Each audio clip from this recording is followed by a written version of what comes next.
Vincent mungkin bisa cerita sedikit nggak sih awalnya ketika ternyata CSB ini si tersangka itu awalnya seperti apa sih Bang sama Hadirat? Nggak ada ditelepon oleh kuasa hukum saya, Pak Roland. Dari situ dia menyatakan bahwa suratnya sudah keluar, jadi kita diinfokan oleh dia. Kalau masalah kita sendiri yang telepon gebiar-gebiar enggak, kita tetap respect dan ikutin prosedurnya, kita nggak mau melanggar. Kita diberikan oleh kuasa hukum kita sendiri bahwa dia ditetapkan tersangka. Sempat kaget banget nggak sih pas dengar kayak ternyata dia nih masih teman kita juga, atau kaget lah di awal-awal. 10 bulan yang lalu kaget kok bisa terjadi ya. Awal-awal baik-baik aja, fine-fine aja, tiba-tiba ya begini. Ya pasti shock lah. Pihak lawan sebelumnya menyebut jika itu masuk ke ranah perdata, Bang. Ya. Itu bagaimana, Bang? Dari segi hukum sendiri. Itu yang tadi saya bilang kan begitu. Boleh saja dia menganggap apapun, boleh saja dia menganggap laporan kita salah, tapi inilah prosesnya, prosedurnya. Kalaupun memang penyidik dalam artian hal ini tidak menemukan 2 alat bukti yang cukup untuk menetapkan seorang terlapor tersebut sebagai tersangka, kan nggak mungkin hasilnya demikian. Pasalnya apa sih, Bang? Itu bisa dijelaskan. Iya, sebagaimana laporan kita kan 378 dan 372 KUHP, tapi kemarin kan digelarkan masuk di 372 KUHP-nya masalah penggelapan. 378-nya tidak masuk berarti. Ya itu kan nanti kembali lagi masalah penyidik yang akan menggali. Yang penting adalah status terhadap laporan kita tersebut ada peningkatan dari saksi menjadi tersangka.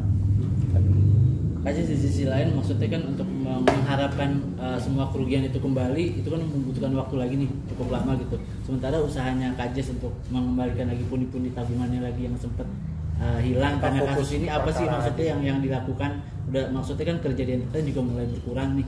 Nah yang dilakukan apa sih sekarang? Untuk apa? Untuk maksudnya menambah lagi pundi-pundi tabungan yang kemarin hilang karena kasus ini nih. Ya tetap berusaha aja, sebagai manusia kan kita berusaha, jangan berhenti berusaha. Kemarin emang sempat down banget, sampai sempat sakit, mental jatuh, nggak percaya diri, jadi ganggu banget deh physically dan mentally. Tapi seiring berjalannya waktu, ini juga kan udah 10 bulan berjalan, jadi ya udah banyak pembelajaran, ambil hikmahnya, belajar ikhlas, sabar.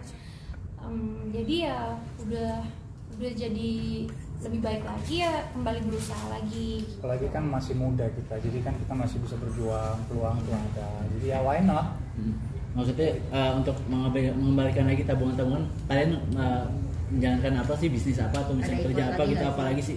Pasti ada effort, pasti ada rencana dan planningnya. Cuman buat saat ini belum bisa dijawab. Buat sekarang sih fine-fine aja, tapi kedepannya pasti ada beberapa proyek yang lagi kita planning. Berarti mau untuk bertahan hidup masih mengandalkan tabungan-tabungan Kak? Maksudnya setelah apa yang enggak kan, suami juga kan, istri tetap kerja. Jadi kan masih fine-fine aja, anak masih sekolah, masih bisa makan enak, masih bisa main bola, aktivitas apa segala, semua fine-fine aja. Cuma di awal-awal memang ya namanya orang shock, tiba-tiba duit segitu tiba-tiba entah kemana, kan pasti kan shock.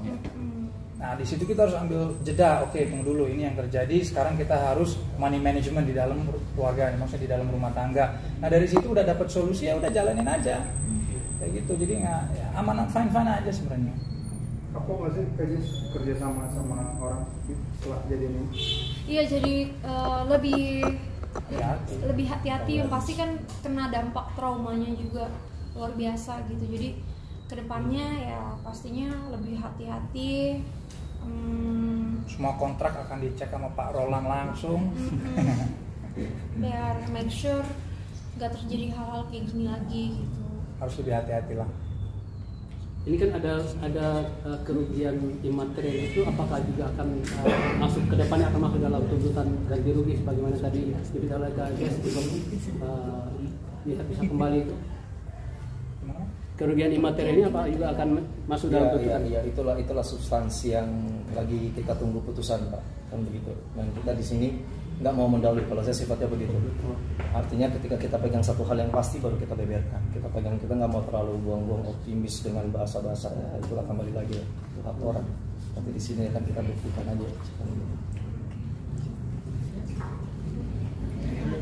Enggak lah disampaikan buat CSB yang udah jadi tersangka. Yang udah jadi tersangka. Mungkin kalau dia lihat berita ini udah cukup, statementnya itu kan udah jelas itu bahwa dia sudah ditetapkan tersangka. Ya. Dan kalau dia emang masih mau damai, dia masih ada nomor saya, dia bisa hubungin saya, masih open untuk berdamai. Jadi ya balik lagi ke orangnya sendiri. Tenggat waktu. Ya, jadi mungkin saya tambahkan sedikit aja. Sebenarnya kalaupun memang bentuk perdamaian itu nyata, bisa diadakan restoratif justice. Sebagaimana itu memang Polri memiliki peraturan tersebut. Ya. Kan begitu, restoratif justice itu menumpukan kepada pengembalian dalam keadaan semula korban yang dirugikan. Artinya sebagaimana tadi yang saya bilang, terbuka, tapi terbuka bukan hanya penawaran kertas kan begitu. Ayo, bagaimana nih? Sekalipun tersangka pun bisa dilakukan restoratif justice. Restoratif justice itu artinya perdamaian sebelum ini dilimpahkan kepada pengadilan, kan begitu. Tapi kan kembali lagi, bagaimana penawaran dari pihak mereka dalam bentuk nyata atau cuma tawaran melalui kertas saja? Kalau melalui kertas ya kita sama-sama tahu kan begitu. Apa arti sebuah kertas kan gitu kan? Berarti bisa dibilang lebih memilih restoratif justice dibandingkan dengan menetapkan sebagai Kondisio sine qua non itu. Maksudnya bergantung pada penawaran. Nggak, artinya restoratif justice tapi duit nggak kembali, bisa dikembali. Iya dong. ya Gimana? Di mana?